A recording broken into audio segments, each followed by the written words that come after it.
Magandang good day sa inyo mga kapintor. Welcome back. Muli, ito na naman ang inyong makulit na guro, Ka-Maestro.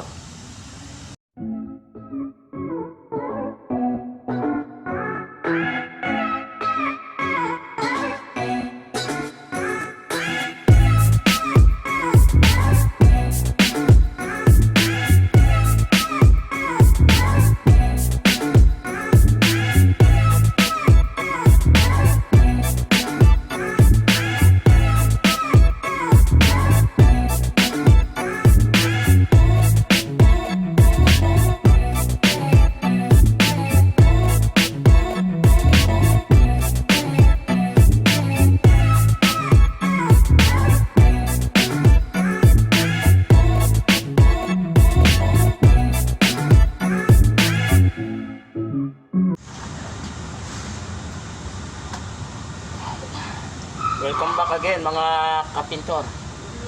Muli ang inyong Ka-Maestro. Magliliha tayo ngayon. Nayari na natin yung kabilang side. Nalihan na natin siya ng 120.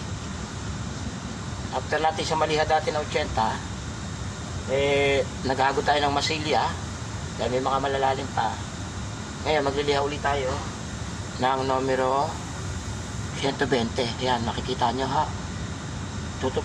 Panoorin nyo at pagmasdang mabuti kung paano nililihan ng yung Ka-Maestro yung ating preparasyon para maiwasan natin yung alon-alon o nagkakaroon ng layer yung sanding block dahil sa puro pag diretso pagliliha nagkakaroon siya ng bakat ng sanding block, kumbaga magkakaroon siya ng daan. So pakikita ko sa inyo basic ng pagliliha.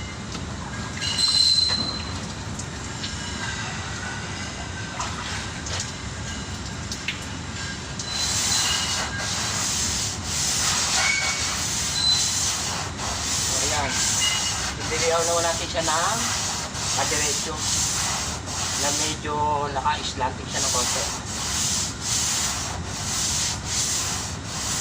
Kapag nililihan nyo yan, mararamdaman nyo kung madulas na siya. Kapag kasi habang nagliliha kayo, mararamdaman nyo dumudulas na yung naglilihan nyo, ang ibig sabihin nun, pantay na siya. So yan. Kung ganyan mo na sa umpisa, nagpipila kang pagbaba. Mga 1/4 lang nung taan ninyo pagliliha, mga 1/4 lang ninyo, bababa ng konti yung inyong sanding block. So ayan, unti-unti lang. Bababa lang kayo, unti-unti. Kapag nararamdaman nyo dire, magaang na itulak yung sanding block. Ayan. Ayan, madulas na siya. Kasi pagka ito yung bukol, mararamdaman nyo. Pagka yung bukol pa yung preparasyon natin, hindi pa sa pantay, mararamdaman nyo yung paano maganit siyang itulak. Maganit, saka parang nararamdaman mo medyo parang lumulundag ang bagya yung ililihan natin yung nagmasiga. So ayan, diretso na natin. Okay na yan. Actually, diretso na yan kanina pa. Pinakita ko lang sa inyo kung paano ang pamamaraan sa pagliliha. May iiwasan natin yung magkakaroon siya ng taga-taga o alon-alon.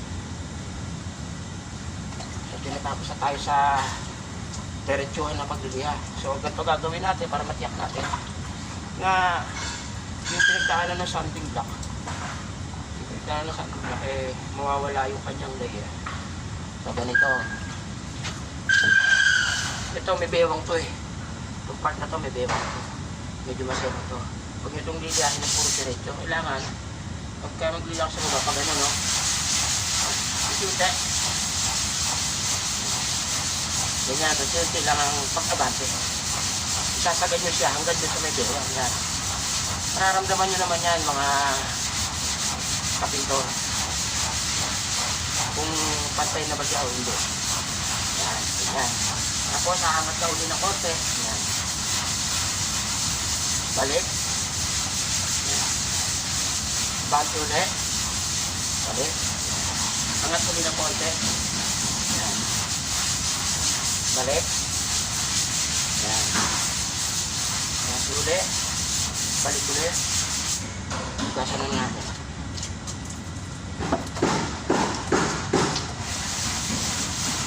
Bante ulit. Matatandaan nyo naman kung saan tumigil eh. Isang part kayo rin tumigil ng sila. Balik. O, taas ng konti ulit. Yan. Balik. Taas ng konti ulit.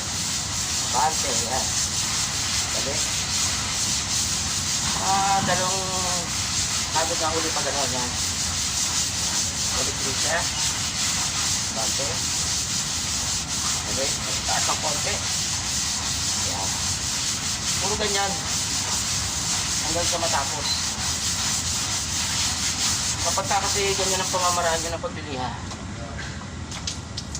nakasisiguro kayo na pag sinalat mo siya ng ganyan, kailangan pag sumalat kayo, lapatang nyo pala.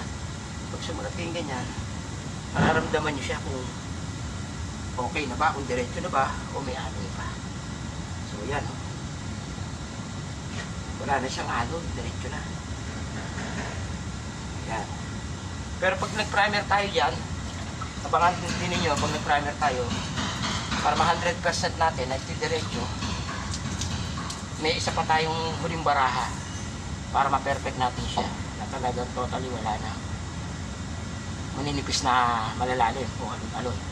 Makikita nyo yan sa mga susunod natin video kapag nag-primer na tayo. Pakikita ko rin sa inyo ulit kung paano natin ma-perfect yung kanyang preparasyon after na mag-primer tayo, after na liyahin natin siya, kung paano pa ang paraan.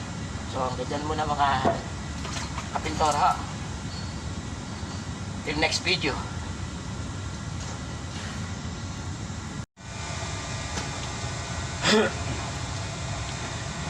Hello mga kamaestro, ito pa ang isa. Minabuti kong dugtungan yung aking video nitong nakaraan kasi para madagdag ang pangin yung kalaman, para hindi naman masayang yung ating mga pag-aaral. Sinabi ko nga sa inyo nung una pa lang, sa bawat video na i-upload ko, sisikapin ko na meron ko kayong matututunan na patuloy na madadagdagan nyo yung makalaman. So ito sa panghalimbawa, itong portion na to, ano yan, may bewang, ano ito? May bewang to, yan. May bewang yan mga kamaestro, may bewang siya. So ibig sabihin, naka-usli. Naka-islanting to, naka-usli to, yan. Kasi malalim yun eh. Mapapansin ninyo, ayan, mabulong sila niya dito, di ba? Ayan. Tuturo ko rin sa inyo, paano nyo makukuha yung hindi siya nagkaroon ng mga layers o kanto. Samantalang ito eh, pa-islanting to na kapilog. Ito pa rin yung lock na itong gagawin natin. So pagmasdan nyo, paano gagawin? Actually, ito eh, naliha ko na. Pero pakikita ko lang sa inyo paano ito para hindi ito magkaroon ng... Kasi meron akong mga nakikita mga nagpe-preparasyon. Pagdating sa mga ganitong mga nakausli ang bewang, nag-ano siya parang kung pag nabuga siya ng tapos, ang tingin mo sa ganong klase ng preparasyon, parang bato na inukit-ukit ng pait. Kasi nga gawa ng may mga kanto-kanto, hindi niya nagbigay ng bilog ng hindi niya naibigay yung talagang hubog dito. Kailangan kasi maibalik natin sa original yung ating ginagawa. So ganito ako sa paraan dyan. Panoorin nyo mabuti mga kamaestro. So yan ha, kailangan nakalapat mabuti ang block. Unti-unti lang ang yan. Yung pagtulak nyo ng block na to, hanggang dito lang sa may bewang. Kasi may bewang to eh. Bewang yan eh, bewang. Pumapasin niya bewang yan o. Yan. Unti-unti. So yan.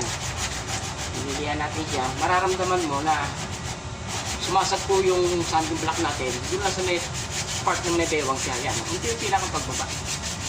Unti-unti lang yan.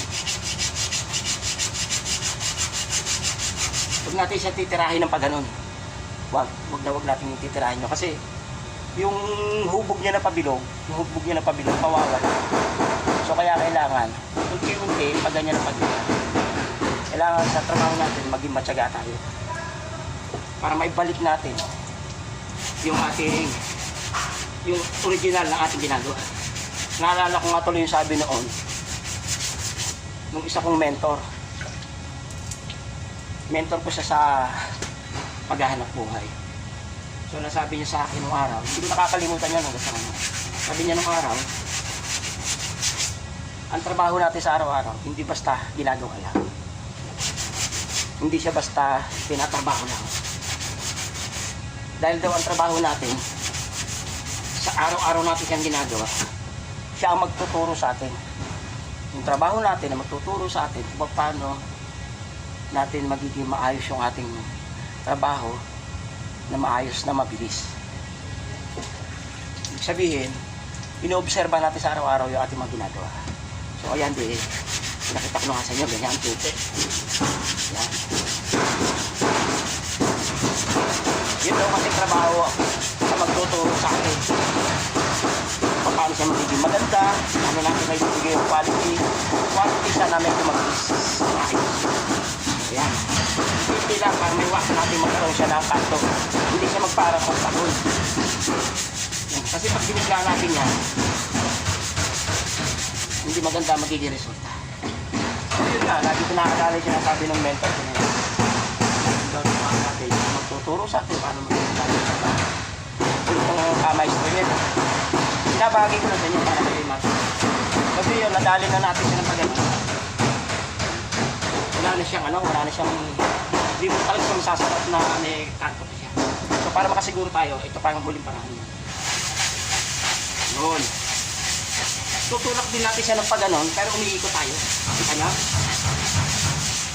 Yung estilo ng paglilihan na yan, kapag pinapaikot mo siyang ganyan, yung kanto, yung sanding block, yung dinala na sanding block na kumando, namamatay. So ayan ha, kita niyo ha. Mararamdaman niya pag nililihan nyo. Mararamdaman niyo yung kung maganda na ba yung kanyang pagkakabilog o pagkakahubo. Mararamdaman niyo yung paglilihan nyo na okay na siya. So ayan. Hindi pa natin isa ulit. Yan. Yan ha. Kita nyo, ganyan ang paraan. Huwag kayo lalagpas dito na pag-ano. Huwag kayo lalagpas na pag-ano. Huwag. Yung ganito lang kasi may bewang. No? Kaya nga sabi sa inyo, ilalapat nyo mabuti yung sanding block. Kaya pag ganyan. No? Hanggang doon lang kayo sa may bewang nyo. Mararamdaman nyo naman yan eh. Tumitigil yung sanding block. Hanggang doon sa may bewang. So ayan, napaikot na natin. So ayan ha. Tiniyak ko lang na may natutunan pa kayo. So bawat sa video natin, may matutunan na kayo. Hindi pwedeng hindi. Kasi bukas, yawan Diyos, tingnan ako mga kamaestro. Pero okay lang, at least masaya ako na nababahagi ko sa inyo yung mga kaalaman. So ayan, okay na siya, almost perfect na. Kasi ito bukas, pinipilit ko siya matapos ngayon kasi bukas pa-primer ako to. Para madagdagan na naman ang inyong kaalaman bukas pag nag-primer tayo. Pakikita ko sa inyo, bawat hanggang sa finish niya, pakikita ko sa inyo step by step. Kaya sana hanggang sa muli, magpatuloy nyo na yung panonood sa ating channel. Para nang sa gayon, madagdagan na madagdagan ang inyong makalaman. Kung patuloy nyo lang, kung nagustuhan nyo yung video natin, mag-like lamang po kayo. Huwag nyo po malilimutan mag-subscribe. Kung meron pa kayo mga katanungan na hindi ko na ituro sa inyo, pwede kayo magtanong sa below comment section. Sige po, hanggang sa muli.